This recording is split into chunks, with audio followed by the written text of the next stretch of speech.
Ya, pemirsa, seorang adik di wilayah Binjai, Sumatera Utara tega membunuh abang kandungnya sendiri dengan cara dibacok berulang kali. Korban akhirnya tewas di tempat kejadian.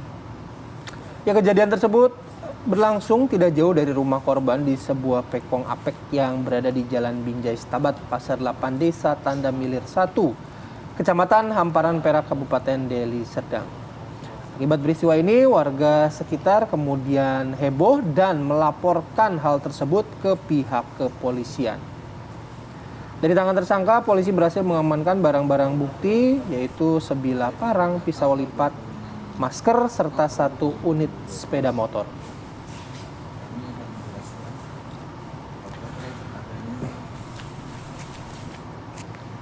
Nah, untuk mengetahui bagaimana kronologi terjadinya peristiwa ini, kami akan mengajak Anda untuk berbincang dengan AKP Rian Permana, Kasat Reskrim Polres Binjai. Selamat pagi, Pak Rian. Selamat pagi. Selamat pagi, Mas Bayu dan Mbak Vita.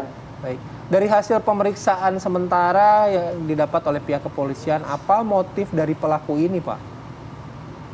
Baik, mohon izin Mas Bayu dan Mbak Vita, dapat kami jelaskan bahwa motif pelaku pada kejadian ini, pelaku ada merasakan sakit hati kepada korban, yang mana korban adalah kakak kandung dari pelaku itu sendiri. Hal ini didasari oleh adanya konflik keluarga antara kedua belah pihak yang mengakibatkan si pelaku diusir oleh abangnya dari kediaman si pelaku. Sehingga si pelaku hidup menumpang di orang-orang terdekat si pelaku itu sendiri. Oke, permasalahan keluarganya ini seperti apa sih, Pak, kalau perkembangan pemeriksaan yang dilakukan oleh pihak kepolisian? Baik, informasi yang kami dapat dari saksi-saksi bahkan dari keterangan pelaku bahwa konflik antar kedua belah pihak ini adalah keterkaitan masalah kerjaan.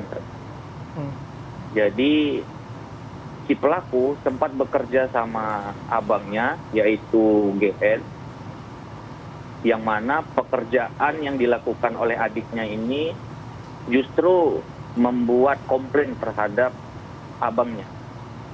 Komplain ini didapat dari customer yang berlangganan atau sering menggunakan jasa teknisi abangnya. Kebetulan kedua pelakunya adalah teknisi elektronik.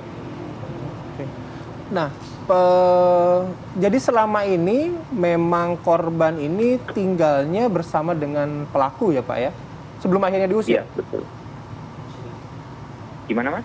Sebelum akhirnya diusir, pelaku dan korban ini tinggal satu rumah? Iya, benar. Selama ini, sebelum pelaku diusir, mereka tinggal satu rumah, yaitu di rumah orang tuanya, Mas. Oke. Nah, peristiwa pembunuhan ini terjadi berapa lama setelah si pelaku ini diusir oleh korban? Dari keterangan yang kami dapat dari si pelaku, bahwa kejadian ini terjadi 3 tahun atau kurang lebih 2,5 tahun yang bersangkutan atau pelaku diusir dari rumah, sehingga dendam ini sudah memang ia rasakan, atau bahkan selama ini juga sering pelaku sendiri menceritakan atau curhat kepada orang tuanya atas keluh kesah yang ia alami. Apa yang kemudian diceritakan oleh pelaku kepada orang tuanya, Pak? Ya, pelaku sempat mengatakan kepada orang tuanya, yaitu ibu kandungnya, di mana pelaku menceritakan bahwa ia ingin membunuh abang kandungnya. Itu disampaikan berapa lama sebelum kejadian? Kurang lebih 1 bulan yang lalu sempat beberapa kali dia mengatakan hal yang serupa, di mana pelaku mengancam dia yang bunuh diri atau dia akan membunuh abangnya. Demikian, Pak. Nah, berarti kalau dari cerita Pak Rian ada unsur perencanaan pembunuhan begitu, Pak? Benar sekali, Mas.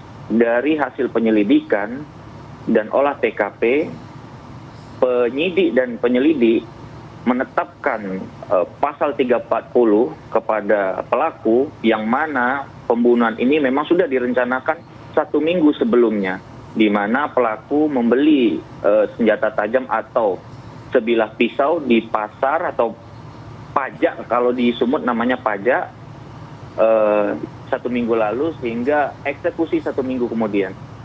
Oke, kejadian pembunuhan ini terjadi di mana dan ketika itu dalam kondisi seperti apa sih, Pak? Baik, dapat saya jelaskan, Pak. Kejadian itu pada tanggal 26 Maret 2022, sekitar pukul 3 pagi, yang mana pelaku atas nama HA mendatangi rumah atau TKP yang terjadi pembunuhan ini dengan cara pelaku mematikan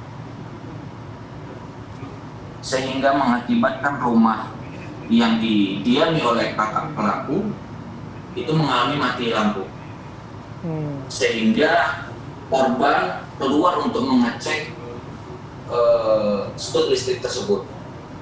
Dari pengecekan yang dilakukan oleh korban, pelaku sendiri sudah memang menunggu momen tersebut untuk melakukan penikaman atau penganiayaan terhadap abang pelaku. Oke, kalau tadi Pak Kasat kan mengatakan bahwa ini ada unsur pembunuhan berencana. Jadi berapa tahun kemudian hukuman yang dikenakan kepada tersangka, Pak, sejauh ini? Untuk penerapan pasal yang kami gunakan 340 sesuai bunyi pasal itu sendiri adalah ancaman hukuman seumur hidup atau selama-lamanya kurungan 20 tahun penjara. Baik Pak Rian, terima kasih atas waktunya pagi hari ini, meluangkan waktu dan juga memberikan informasinya pada kami semua. Selamat beraktivitas, salam sehat selalu Pak Rian. Salam sehat, Pak. Salam sehat, salam dari Binjai. Salam dari Binjai. Salam dari Binjai. Jadi keinget ya, salam dari Binjai, itu kabarnya gimana update-nya ya? Oke, kami tinggalkan isu dari Binjai tadi.